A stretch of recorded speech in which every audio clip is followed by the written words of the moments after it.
কত বিলিয়ন নিয়েছে আমরা জানি না, কিন্তু $1 বিলিয়ন মানে 12,000 কোটি টাকা সিঙ্গাপুরে বিনিয়োগ করেছে। তার অভিযোগ এসছে, সেইটার ব্যাপারে ন্যূনতম কোন তদন্ত তারা করতে দেয় নাই।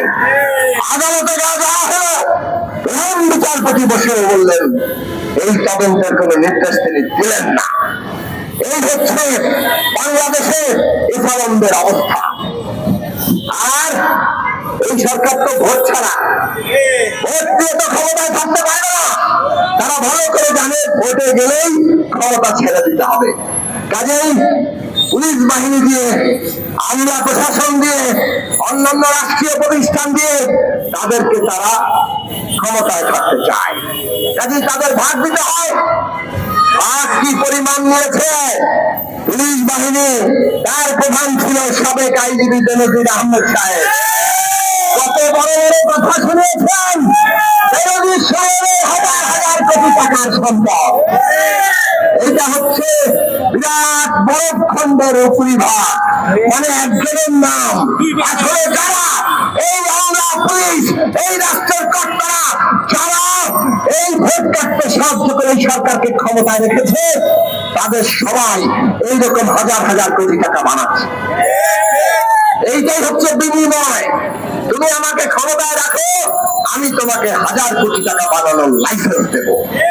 বাংলাদেশে আজকে জমিদারি কায়েম করেছে, শেখ হাসিনা এই জমিদারদের রাজা। আমরা পরিষ্কার করে বলি, এই জমিদারদের যে সর্দার, এই বর্তমান সরকার, তাদেরকে আমাদের ক্ষমতা থেকে উৎখাত করতেই হবে। উনি বলেছেন বিরোধীরা নাকি তাকে ক্ষমতা থেকে উৎখাত করতে চায়। অতি বাম, অতি ডান বলেছেন না? আমরা বলেছি,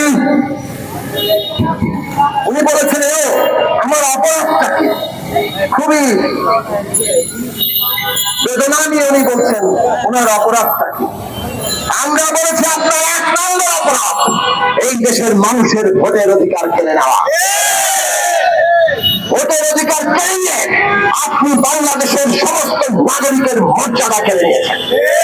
এমনকি আপনার দলের যারা সদস্য, তাদেরও মর্যাদা কেড়ে নিয়েছে। আর বাকিগুলোর বলারই দরকার নাই, কিন্তু বাকিগুলো তো আমরা বলছি। এই ভোটের অধিকার কেড়ে নিয়ে আপনি এই দেশটাকে লুটপাট করে সমস্ত ব্যাংক, ব্যবসা বাণিজ্য সব খোপা করে দিচ্ছেন। যারা এখানে আইন মেনে ন্যায়সঙ্গত ভাবে ব্যবসা বাণিজ্য করছে, তাদের অবস্থা খুব খারাপ। কতিপয় ব্যবসায়ীরা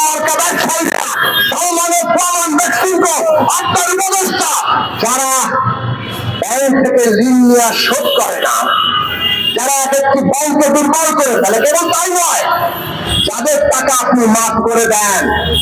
কত টাকা মাফ করেছেন?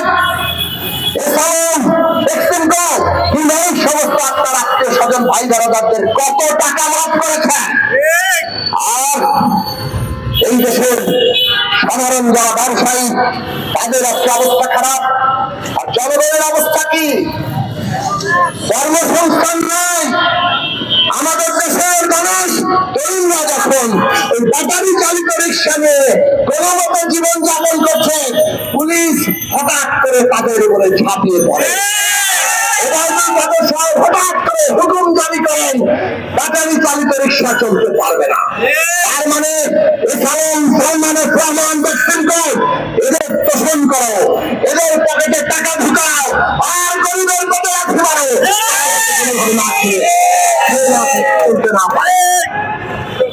বন্ধুরা আমার, কাজেই এই সরকার আজকে তারা পরিষ্কার করে বাংলাদেশের মানুষকে এক কাতারে দাঁড় করিয়ে দিয়েছে। ওনার অপরাধ ভোট চুরি, ওনার অপরাধ এই ভোট চুরি রক্ষার জন্য পুরো রাষ্ট্রযন্ত্র ব্যবহার করে মানুষের অধিকার কেড়ে নেওয়া, তাদের উপর খুন, মামলা, হামলা সমস্ত কিছু চালানো। আর এই রাষ্ট্র ক্ষমতা যারা ব্যবহার করতে পারছে, তাদেরকে অবাধে লুটপাটের সুবিধা দেওয়া, সেটা ব্যবসায়ী হোক আর সেটা রাষ্ট্রের কর্মকর্তারা হোক। কাজে আপনার এই অপরাধ আপনাকে উৎখাত করার জন্য যথেষ্ট। জনগণ সেই সংগ্রাম করবে। আর প্রিয়তি বাম অতি গান এগুলো বলে লাভ নাই। বাংলাদেশের যেই মানুষটাই ভোটের অধিকার চায় তারাই এই আন্দোলনে সামিল হবে, তাই আপনার উৎসবের পেছনে কাজ করবে। সুতরাং রাজনৈতিক বন্দি ফিকির করে লাভ হবে না। শেখ হাসিনাই 18 কোটি মানুষকে এক জায়গায় দাঁড় করিয়ে দিয়েছে। আজকে শেখ হাসিনার বিরুদ্ধে সেই 18 কোটি মানুষকে তার ভোটের অধিকার, তার মর্যাদা, তার জীবিকার নিশ্চয়তার জন্য লড়তে হবে। বন্ধুরা আমার, আমরা আজকে পরিষ্কার করে বলে যেতে চাই, এই 18 বছরের মধ্যে আগামী 30 জুনের মধ্যে আপনাদেরকে এই সমস্ত ঋণ খেলাতে অর্থপাচারকারীদের নামের তালিকা প্রকাশ করতে হবে, তাদের বিরুদ্ধে আইনগত ব্যবস্থা নিতে হবে। আর তা না করলে আমরা আবার আসবো।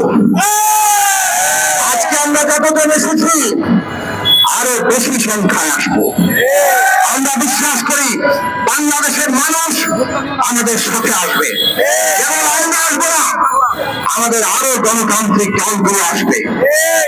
আপনাদের এই অফিসে থাকতে হলে এই ব্যবস্থা আপনাদের নিতে হবে।